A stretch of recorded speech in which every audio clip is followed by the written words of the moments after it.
The Council pushed too far. Then humans stopped playing nice part. The deep space exploration vessel USS Defiant drifted silently through the darkness at the edge of the Sol system. Captain Alan West stood on the bridge, his eyes fixed on the strange structure that had appeared on their sensors. It wasn't there yesterday, it wasn't supposed to be there at all. What do you make of it, Olivia? Alan asked, turning to his diplomatic officer. Olivia Reyes adjusted her glasses and studied. The readout. It's definitely artificial, Captain, and it's not one of ours. Her voice remained calm, but Alan could see the excitement in her eyes. First contact. After all these years of searching, an alien presence had been discovered right in humanity's backyard. Should I charge weapons, sir? Asked Lieutenant Gary Mitchell from the tactical station. Alan shook his head. No, we're explorers, not warriors. Let's see if they want to talk first. The alien structure suddenly glowed with blue light. A beam shot out, engulfing the Defiant in a soft azure haze. The crew tensed, but the ship's systems continued to function normally. Captain, we're receiving a transmission. The communications officer announced. It's in English? Alan raised an eyebrow. Put it through. A smooth, almost musical voice filled the bridge. Greetings, humans of Earth. We have been observing your development. The time has come for formal introduction to the Galactic Council. Your vessel contains representatives of your species leadership, correct? Alan and Olivia exchanged glances. This wasn't a random encounter. These aliens had been watching humanity and had selected this moment for contact. I am Captain Alan West of the United Earth Government vessel Defiant. We are explorers, not political leaders. A pause followed. Nevertheless, you will serve as representatives. Prepare for transport to Council Outpost 7 for preliminary discussions. Before Alan could protest, a shimmering field surrounded him, Olivia and Jack Mason, the ship's security chief. The bridge of the Defiant dissolved around them, replaced by a vast circular chamber with high ceilings and walls made of a material that resembled mother of pearl. 17 different alien species sat in tiered seating around the chamber. Some looked almost human with minor differences. Others were completely foreign to human experience. Beings of light, crystalline structures, and forms that seemed to shift and change while being watched. At the center was a tall, thin being, with pale blue skin and 4 arms. Its head was elongated, with large black eyes that held no visible pupils. When it spoke, its mouth didn't move. The words simply appeared in the humans' minds.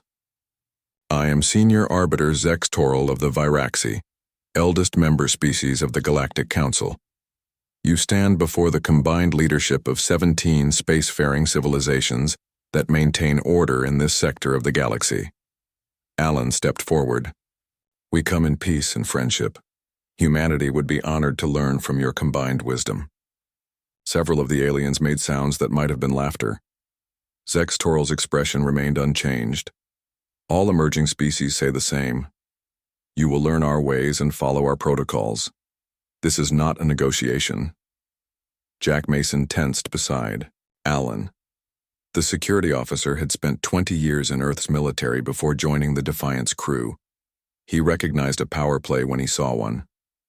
Perhaps, Alan suggested diplomatically, you could explain these protocols so we can prepare Earth for peaceful integration? Zex Toral gestured with one of its 4 arms. A holographic display appeared, showing complex diagrams and what appeared to be legal text.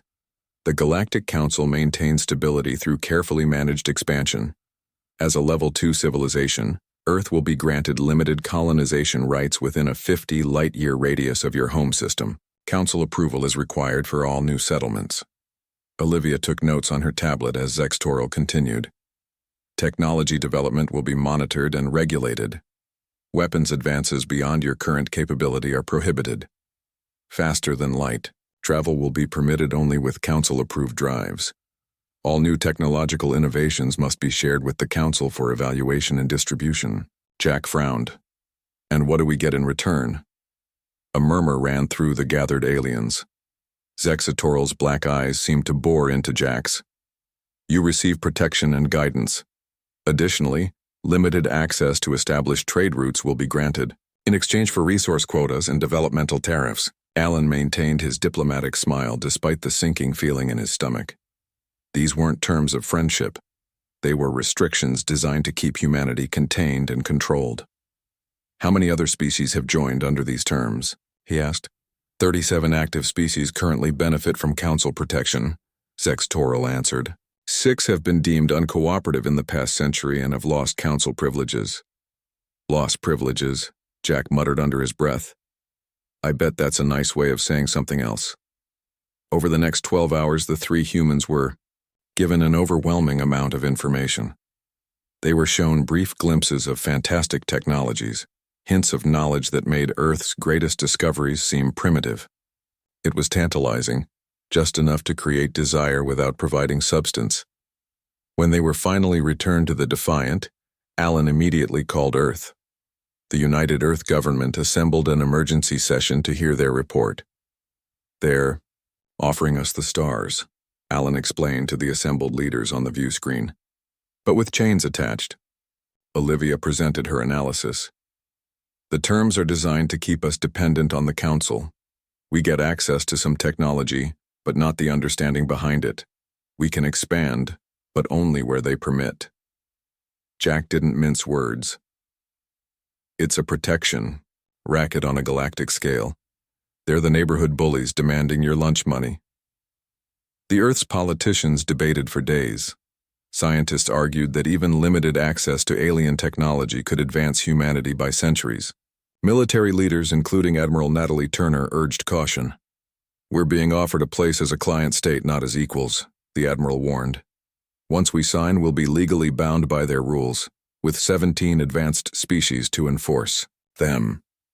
But the allure of the stars and alien knowledge was too strong. Earth's leaders voted to accept the Council's terms, with some attempted modifications that the Council largely dismissed. 2 months later, Alan and Olivia stood beside Earth's president as the accords were signed. Zextoral and representatives of the other Council species attended the ceremony in New Geneva. The aliens brought gifts, a faster-than-light drive design that would allow human ships to reach nearby stars, medical technology that could cure several diseases, and energy production methods that were cleaner than anything on Earth. As the celebration continued around them, Admiral Turner pulled Alan and Jack aside. I hope I'm wrong about all this, she said quietly, but starting today, I want you both involved in some contingency planning. If these council members aren't the friends they claim to be, humanity needs options. Jack nodded grimly. They're not showing us their teeth yet, but every predator knows when to smile. Alan looked back at the aliens mingling with Earth's elite. Let's play by their rules for now, learn everything we can, and prepare for the day when the rules no longer serve us. None of them realized how soon that day would come. The Council pushed too far. Then humans stopped playing nice part. 5 years passed since humanity joined the Galactic Council. Earth had changed in ways that would have seemed impossible before first contact. The skylines of major cities now featured buildings made with alien materials. Council-approved faster-than-light drives allowed human ships to reach nearby stars in days, instead of the centuries it would have taken with older technology. Humans had established colonies on Mars, Europa, and 3 planets orbiting nearby stars. These were modest settlements, each carefully positioned within the zones the Council had approved for human expansion. Dr. Samantha Powell sat in her laboratory beneath the Rocky Mountains, examining the alien technology that the Council had provided. As head of Earth's Xenotechnology Division, she had spent the past 5 years studying the scraps of advanced science that humanity had been permitted to access. They gave us a faster engine, but not the theory behind it, she muttered to her assistant. It's like giving a calculator to someone but never teaching them math. Ryan Kelly nodded as he compiled data on his tablet. At 28, he was the youngest person to ever hold a senior position in the division. His talent for spotting patterns had made him invaluable. It's the same with all their gifts, Ryan said. The medical devices cure diseases, but we can't make more of them. The power generators work, but we can't build our own. Samantha leaned back in her chair. We're becoming dependent on them. That's the point. Their conversation was interrupted by an alert on Ryan's tablet. Dr. Powell, there's an emergency meeting of the United Earth Government. The Council has called for new terms. 2 hours later, Samantha and Ryan sat in a secure conference room with other leaders of Earth's scientific and military divisions. On a large screen, they watched the live broadcast from New Geneva, where Senior Arbiter Zexatoril addressed the human delegation. The Council has observed concerning patterns in human development, Zexatoril stated. Your species is advancing. At an unsustainable rate, new restrictions are necessary. Captain Alan West, now Earth's official representative to the Council, kept his face neutral despite his anger. What restrictions do you propose, Senior Arbiter? Zexatoril's forearms moved in a complex gesture. All colonial expansion will cease immediately. Research programs in quantum physics, artificial intelligence, and advanced propulsion will be terminated. Tribute payments will increase by 30%. The room erupted in protests. Olivia Reyes, who had become Earth's chief negotiator, tried to maintain order. These demands are unprecedented, she argued. No other species has faced such severe restrictions after only 5 years of Council membership. Zexatoril's black eyes revealed nothing. No other species has shown such aggressive adaptation. The Council's decision is final. When the transmission ended, Admiral Natalie Turner slammed her fist on the table. This confirms everything we feared. They never intended to treat us as equals.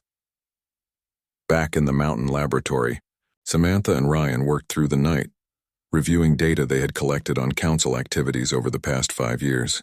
I found something, Ryan said, his eyes wide. I cross-referenced Council announcements with the files we obtained from that damaged alien ship last year. He displayed his findings on the main screen. 6 species have been labeled uncooperative. In the past century, look what happened to them. Samantha stared at the data. The Palaxians had been confined to their home planet after refusing technology restrictions. The Doran civilization had been forcibly disarmed when they developed weapons, without approval. The others had suffered similar fates. They're not protectors, she whispered. They're controllers. Ryan nodded grimly. And we're next on their list. The next morning, they presented their findings to Admiral Turner and a small group of Earth's highest-ranking officials. President Diane Rodriguez listened silently as Samantha explained what they had discovered. The Council isn't cautious, Samantha concluded. They're deliberately suppressing us. The pattern is clear across multiple species. First come the restrictions, then resource extraction increases, then permanent subjugation. President Rodriguez closed her eyes briefly. What options do we have? Admiral Turner stepped forward. It's time to activate Protocol Prometheus, Madam President. Ryan looked confused. What's Protocol Prometheus? The Admiral smiled thinly. Insurance for the past 5 years we've been publicly playing by their rules while preparing for this day. She activated a secure display. We have hidden shipyards in the Kuiper Belt, outside Council scanning range. We've been reverse engineering and improving upon every piece of technology they've given us. We've established research outposts that don't appear on official records. President Rodriguez nodded slowly. The Europa outpost will be our decoy. We'll make it seem important enough to draw attention but not so valuable that we can't afford to lose it. You're expecting them to take action against us? Samantha asked. Not expecting. Counting on it, the president replied. We need to control when and where they make their move. For the next 6 months, Earth publicly complied with the Council's new restrictions. Colonial expansion officially stopped. The required research programs were publicly shut down.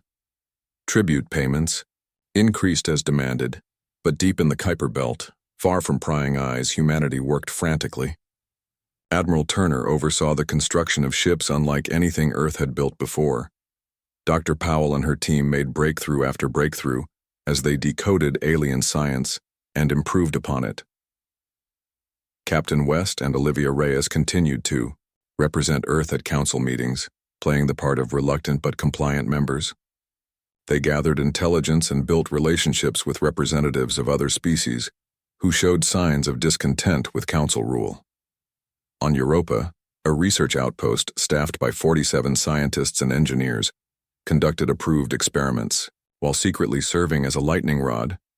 The facility was designed to look more important than it was, with obvious security and regular supply shipments. "How much longer do we have to keep up this act?" Olivia asked Alan as they returned from a particularly difficult council session. Alan looked out the viewport of their shuttle at the vast blackness of space. "Until they show their true nature to everyone. We need the other species to see what the council really is." "And if they don't take the bait?" Olivia pressed. "They will," Alan said with certainty. "The Viraxi and their closest allies can't stand the idea of a young species advancing too quickly. It threatens their control. They'll move against us.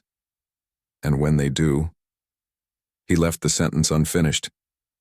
But Olivia understood. Humanity had spent 5 years smiling and nodding and building, in secret.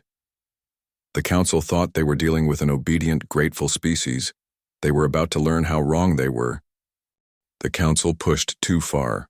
Then humans stopped playing. Nice part 3. The alarm blared through the Europa research outpost at 300 Earth Standard Time. Dr. Eric Chen jolted awake in his small quarters, confused by the flashing red lights and the automated warning message. "Alert. Unidentified vessels approaching. All personnel to emergency stations." Eric pulled on his uniform and rushed to the main laboratory where most of the outpost's 47 staff had already gathered. The station director looked grim as she activated the main display. "Those aren't Earth ships," someone whispered as the screen showed 3 sleek vessels with the unmistakable design of council enforcers. The communication system crackled. A harsh voice filled the room. "Human Research Facility, this is Council Enforcement Division. You are in violation of technology development restrictions. Prepare to be boarded. This is Director Susan Adams. We are conducting council-approved research only. Our documentation is in order."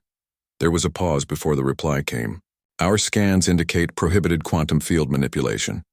Resistance is futile and will result in severe penalties for your species." Before anyone could respond further, the outpost shook as docking clamps engaged. Armed figures in sleek armor poured through the airlocks. They weren't Viraxi, but Morgath, a species known for their military service to the Council. "All humans will be detained for questioning," the lead enforcer announced. "This facility is now under Council control." Eric caught the director's subtle nod. They had all been briefed on this possibility. No resistance, no arguments. Record everything. The tiny cameras hidden throughout the outpost captured the entire incident as the scientists and engineers were handcuffed with energy restraints and herded into the enforcers' vessels. "Where are you taking us?" Eric asked, one of the guards. "Rehabilitation facility in the Procyon system," was the curt reply. "The Council will determine your punishment for illegal research." Eric felt a chill run through him. He thought of his wife Linda back on Earth. Would she even be told what had happened to him? 12 hours later, in a secure conference room beneath the Pentagon, Linda Chen watched the footage from Europa with cold fury in her eyes. As an intelligence officer in Earth's Special Operations Command, she had helped develop the contingency plans for exactly this scenario. She just never expected to be personally affected. The outpost's emergency beacon activated when they were boarded. General Paul Harris explained to the assembled leaders. "We have confirmation that all 47 personnel have been taken to the Procyon system for rehabilitation." President Rodriguez turned to Admiral Turner. "It's time. Initiate Operation Checkmate." Admiral Turner nodded solemnly. "The Council has made their move exactly as we predicted. They took the bait." "Bait?" Linda's voice was sharp. "Those are people. My husband is among them. And we will get them back," the President assured her. "The Europa outpost was designed to draw their attention while hiding our true capabilities. Now we show our hand." Linda's training kept her emotions in check, but her hands trembled slightly. "I want to be part of the rescue operation." General Harris glanced at the President, who nodded. "Commander Chen will lead the extraction team. Her personal connection is noted, but her qualifications are unmatched. What about the rest of Operation Checkmate? Asked Dr. Powell, who had joined the meeting via secure link from her hidden research facility. Admiral Turner brought up a holographic display. We have 3 primary objectives. First, extract our people from Procyon. Second, demonstrate our true military capability to prevent further aggression. Third, force the Council to recognize humanity as equals, not subjects. The room fell silent as the full scale of humanity's secret preparations became clear. For 5 years, Earth had appeared to follow Council restrictions while developing technologies and capabilities far beyond what the Council suspected. They think they're punishing some unruly children, Admiral Turner continued. They have no idea what they've awakened. On the Procyon rehabilitation facility, Eric and his colleagues were placed in separate cells. The facility was carved into an asteroid, with no windows and only artificial lighting that never dimmed. Time became difficult to track. A Viraxi official visited Eric on what he thought might be the 3rd day. The alien's forearms moved in graceful patterns as it spoke. Dr. Chen, we know the Europa outpost was conducting forbidden quantum research. Cooperate, and your punishment will be minimal. Eric stuck to the script he and the others had prepared. We were studying Council-approved energy systems only. There must be a misunderstanding. The Viraxi's black eyes revealed nothing. Misunderstandings can be clarified through proper rehabilitation techniques. We have dealt with defiant species before. Humans will learn compliance one way or another. After the Viraxi left, Eric lay on his hard bed and stared at the ceiling. The Council had shown their true nature at last. He hoped Earth was ready to respond. He had no way of knowing that at that very moment, his wife Linda was boarding an advanced stealth vessel unlike anything the Council had ever encountered. The ship, named Shadow, was the product of humanity's secret reverse engineering efforts. It incorporated Viraxi stealth technology but improved upon it significantly. Linda briefed her team of 12 elite operatives as they prepared to depart from a hidden base on Mars's far side. Our mission is extraction only. We get our people and leave without detection if possible. The facility's schematics were obtained from Council data we've been quietly collecting. We know exactly where our people are being held. One of her team members, a seasoned operative named Ben Foster, asked the question on everyone's mind. What if we encounter resistance? Linda's expression hardened. We're authorized to use whatever force is necessary. The Council started this. We'll finish it. The Shadow slipped away from Mars, its advanced drive system leaving no energy signature for Council sensors to detect. It was just one piece of a much larger operation now in motion across the solar system and beyond. In the Kuiper Belt, hidden shipyards powered up as a fleet of warships prepared to emerge from concealment. Admiral Kevin Barnes stood on the bridge of the flagship Reckoning, watching as his crew made final preparations. Status report, he ordered. All systems operational, Admiral. The fleet is ready. Barnes nodded with satisfaction. The Council thinks they know what humans are capable of. Today they learn how wrong they've been.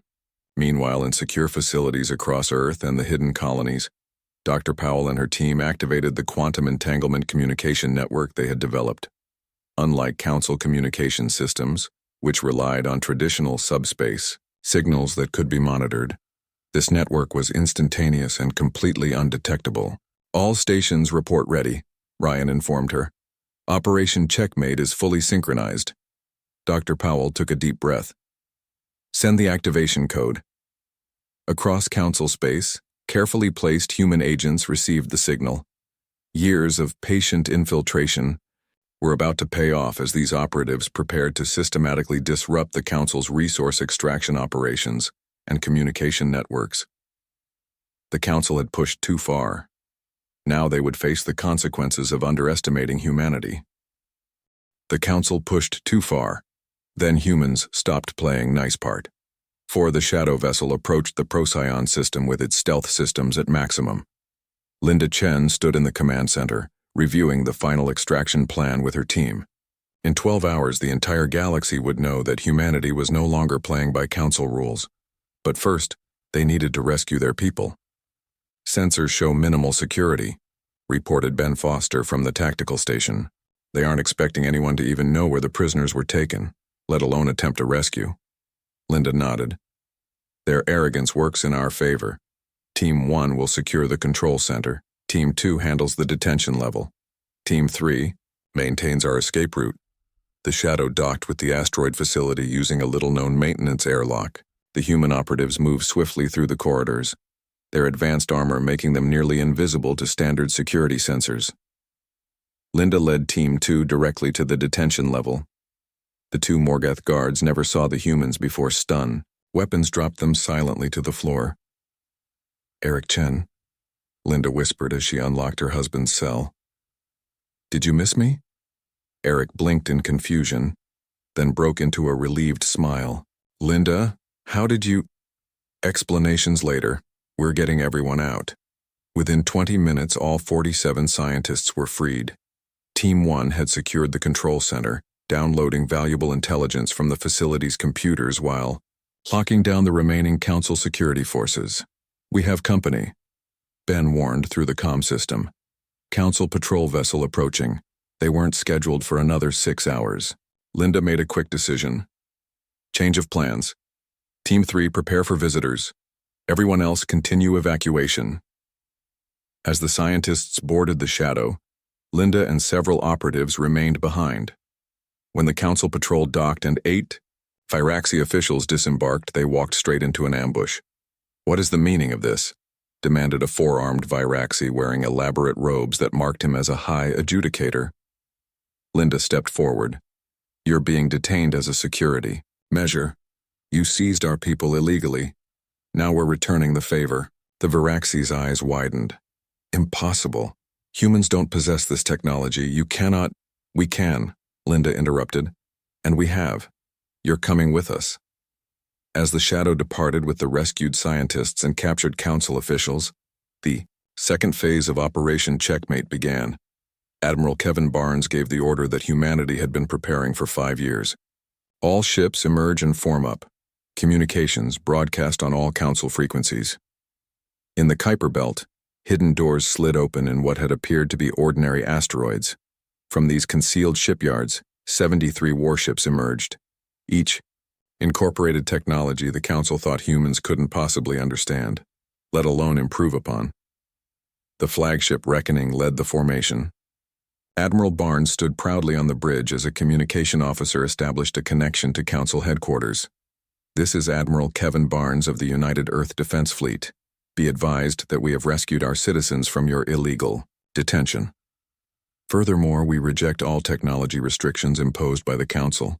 Earth is claiming its rightful place as a full and equal member of galactic society." The response came quickly. Senior Arbiter Zex Toril himself appeared on the view screen, his normally impassive face showing signs of agitation. "This is a grave violation of Council law. Return our officials immediately. Disarm your vessels and submit to Council authority or face severe consequences." Barnes smiled coldly.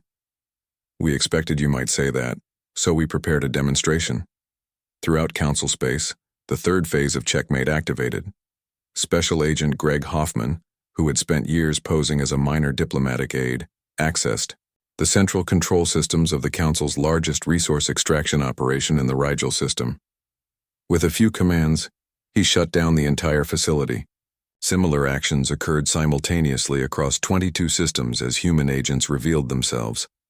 On Earth, Dr. Powell activated Protocol Prometheus's final component. In a worldwide broadcast, she unveiled humanity's technological achievements.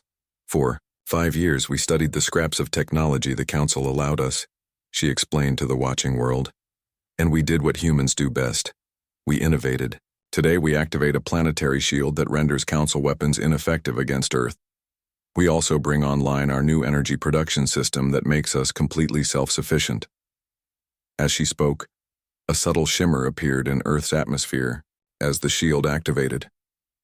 Power plants across the planet switched to the new system, free from the Council-controlled resources that had kept humanity dependent. The Fyraxi responded exactly as humanity predicted. Senior Arbiter Zextoril ordered their elite warships to pacify the Sol system. 9 Viraxi dreadnoughts, each capable of destroying a small moon, converged on Neptune's orbit. Admiral Barnes moved his fleet to intercept. All ships, activate. Prometheus shields. Weapon systems online, but hold fire until my command. The Council Fleet Commander opened a channel. Human vessels, power down your systems and prepare to be boarded. This is your only warning. Barnes glanced at his tactical display. The human fleet was outnumbered, but their technology was no longer inferior. We would prefer peace, he replied calmly. But if you fire upon us, you will discover just how capable we've become. The Viraxi commander, unable to believe that humans could pose any real threat, ordered his ships to open fire. Powerful energy beams lanced toward the human vessels and passed harmlessly through their shields. Return fire, Barnes ordered. Targeted disabling shots only. The human fleet responded with precision. Concentrated particle beams struck the Viraxi ships at exactly the right points to disable their main power systems, without causing catastrophic damage. Within minutes, 7 of the 9 dreadnoughts were drifting powerless in space. The remaining 2 retreated in disarray. Across the galaxy, the Council's carefully controlled information networks were flooded with footage of the battle, distributed through the quantum entanglement system that bypassed all Council sensors. Species that had lived under Council restrictions for centuries watched in amazement as a young civilization stood up to the Viraxi and prevailed. On the Shadow, now rendezvousing with the human fleet, Linda brought the captured High Adjudicator to the bridge. This is just the beginning, she told the stunned alien. You had the chance to welcome us as equals. Instead, you treated us like children to be controlled.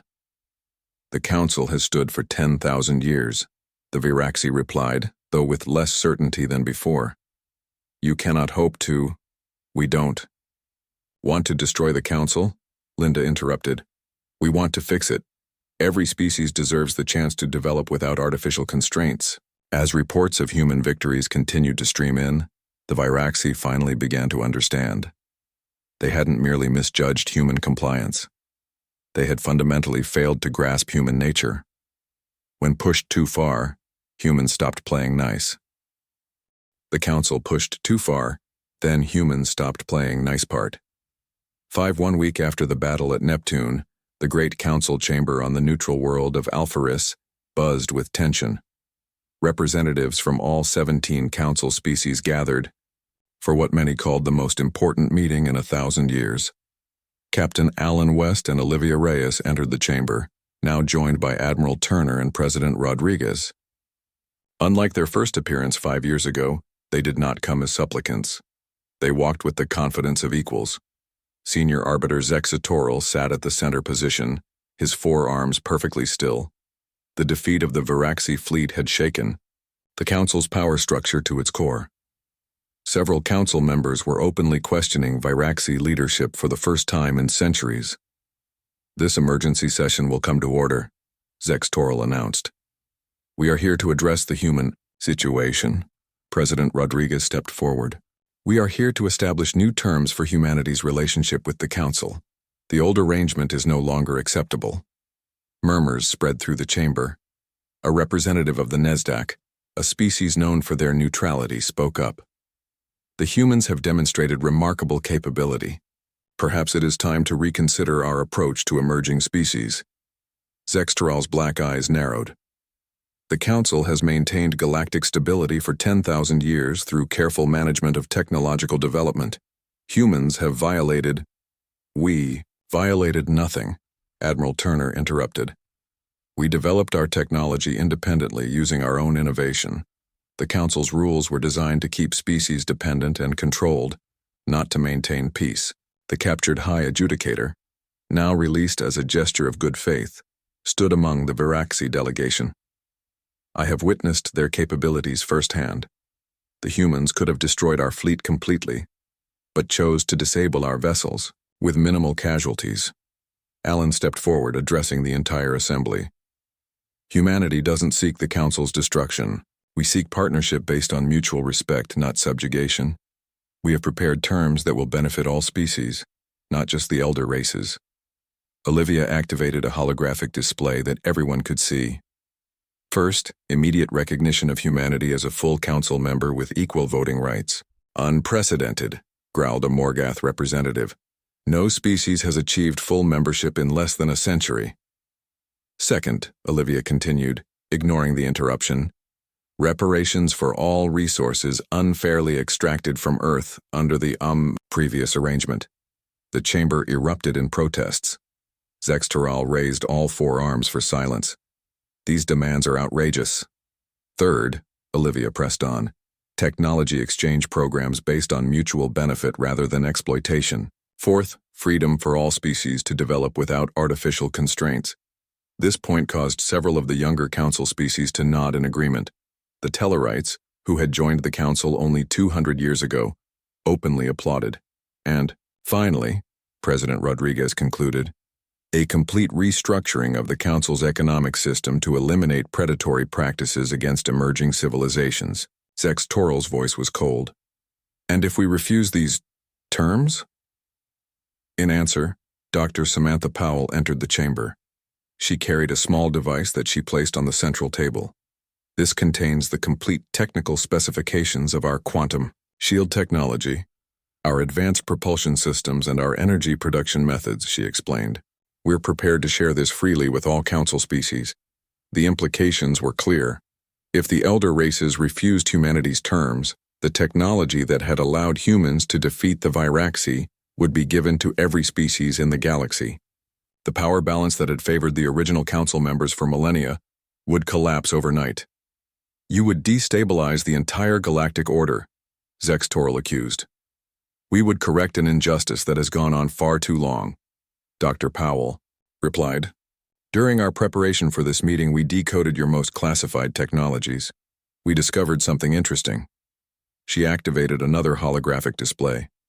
The Viraxi, the Morgath, and 3 other elder races have been deliberately withholding technological advancements from the rest of the council. You've maintained your positions of power not through wisdom but through deception. The chamber fell completely silent. This is why you feared our development, Alan added. Not because rapid advancement is dangerous, but because you knew that if humans continued to progress, we would eventually discover your secret. The NESDAQ representative moved to examine the evidence. After several minutes, he looked up with shock in his multifaceted eyes. This appears to be authentic. The elder races have violated the council's founding principles. The political balance shifted visibly as representatives of younger species began to distance themselves from the Viraxi faction. The Tellarites immediately moved to stand beside the human delegation. We support the human terms, declared their ambassador. For too long, we have been treated as junior partners while contributing the bulk of resources. One by one, other species joined them.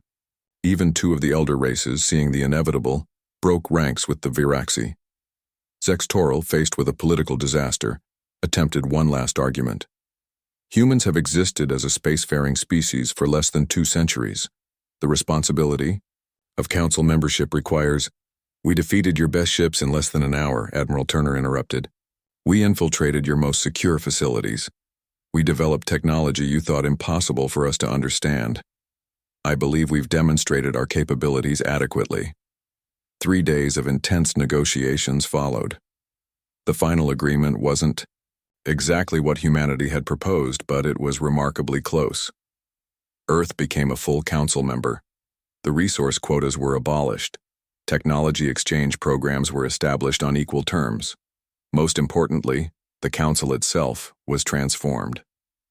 No longer would elder races dominate the younger. Each species would have 1 vote, regardless of how long they had been members. As the newly reformed council adjourned its historic session, Alan and Olivia found a moment of quiet to reflect on how far humanity had come. 5 years ago, we stood in this chamber as supplicants, Alan said.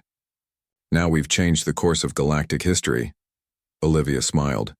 We didn't want to fight, they pushed us too far. Back on Earth, Linda and Eric Chen watched the broadcast of the council proceedings from their home in Colorado. Eric had recovered, well from his ordeal, and now held their newborn daughter Amanda in his arms. Do you think she'll live in a better galaxy because of what happened? Eric asked, looking down at his sleeping child. Linda nodded. The council needed to change. Sometimes you have to stand up to bullies, even when they're 10,000 years old and control half the galaxy. Over the next decade, the reformed council became a true cooperative of species. The old guard's power had been permanently broken, and younger civilizations flourished in the new era of genuine collaboration. 3 new species were welcomed into the council under the new fair terms. Humanity's reputation spread throughout the stars. Generous and fair to friends, utterly implacable to those who crossed them. It was a lesson the galaxy wouldn't soon forget. As Admiral Turner often said during diplomatic functions, quoting an ancient human proverb, "We prefer peace, but we're exceptionally good at war. The choice is yours." Most species wisely chose peace. Those who didn't quickly learned why the council had pushed humanity too far, and why humans had stopped playing nice.